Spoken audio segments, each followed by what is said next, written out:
pozdravljeni vsi skupaj, moje ime je Kristižanka, ponovno za vas tedenska sporočila. Danes vam prinašam zelo ljubeča tedenska sporočila od številnih angelov, nadangelov. Ne bom jih imenovala, kajti njihova ljubezen je bila tako zelo združena, da ne želim izločati enega za drugim. Ta teden vam prinašam sporočila o angelski ljubezni, pravzaprav o ljubezni, ki prinaša sporočilo o času. V zadnjem času sem se pogovarjala z veliko ljudmi in ugotovila sem, da je mnogo tistih, ki so nekako nad svojimi sanjami in željami dejansko vrgli puško v koruzo. Namreč zakaj? Če se jim določene stvari, določene sanje v življenju še niso zgodile, potem so začeli v tem obdobju razmišljati o tem, da zadeva ni prava, da sanje niso prave. Slišala sem o tem, da potem tem posameznikom to naj ne bi bilo namenjeno. Danes sem prinašala sporočila, da to ne drži povsem. Trenutno smo v obdobju iniciacije, ki blazno testira naš občutek nadzora in naš občutek kontrole. Kaj to pomeni? To pomeni, da bo veliko posameznikov trenutno testiranih, ali je res tista srečna prihodnost tisto, kar si želijo, ne glede na okvirje časa. Namreč, trenutno se dogaja velika iniciacija postavljanja sestavljanke, ki izgleda takole. Učite se od ljudi, ki vam prihajajo na pot. Nekatere boste obdržali kot svoje velike pomočnike, od druge se boste morali posloviti.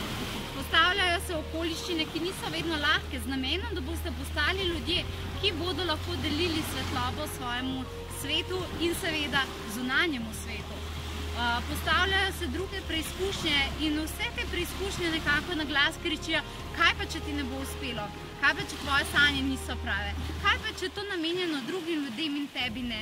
V tem obdobju vam prinašam jaz in seveda angeli sporočilo časa. Če se še nekaj ni zgodilo, ne pomeni, da se ne bo zgodilo. Če se še nekaj za vas ni zgodilo, ne pomeni, da se ne da narediti. Kajti, če je nekdo že na tem svetu naredil tisto, o čemer vi sanjate, potem se da narediti, potem je možno. Zato v teh okvirih časa glejte naprej, glejte svoje cilje in nikakor ne umaknite pogleda. To pot boste sicer morali prehoditi, včasih bo težko in včasih bo boleče.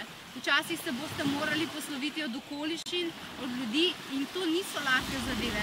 Mrtvo vprašanje v tem času je, ali ste pripravljeni dati čas, ali ste pripravljeni počakati na svoje nagrade, ali ste pripravljeni kljub okoliščinam, ki vam želijo reči, ne bo ti uspelo, vi reče, ne, mi bo uspelo, kajti če jaz nekaj čutim, potem mora biti pravo in potem dajte čas.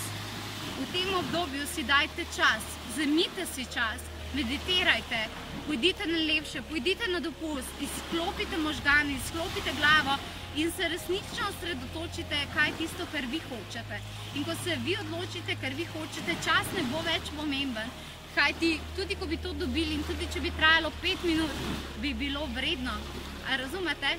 Gre za predajo kontrole, gre za to, da doživite in izkusite tisto, kar v srcu čutite, da je vaša pot. Zato v tem obdobju je to sporočilo časa. Dajte čas in kljub temu, da nekaj še ni v vaših rokah, vidite, kot da je v vaših rokah. Sprejmite okoliščine in sprejmite delo na vse zadnje, ki ga boste morali za to opraviti. Velikim zmagovalcem nikoli ni bilo nič podarjeno. Vse velike zgodbe so vedno imele zadnji znoj, solze, pa vendarle so imele tudi velike zgodbe. Ponavadi solze in znoj je bil tisti velik del zgodbe in tiste nagrade, tisto na koncu.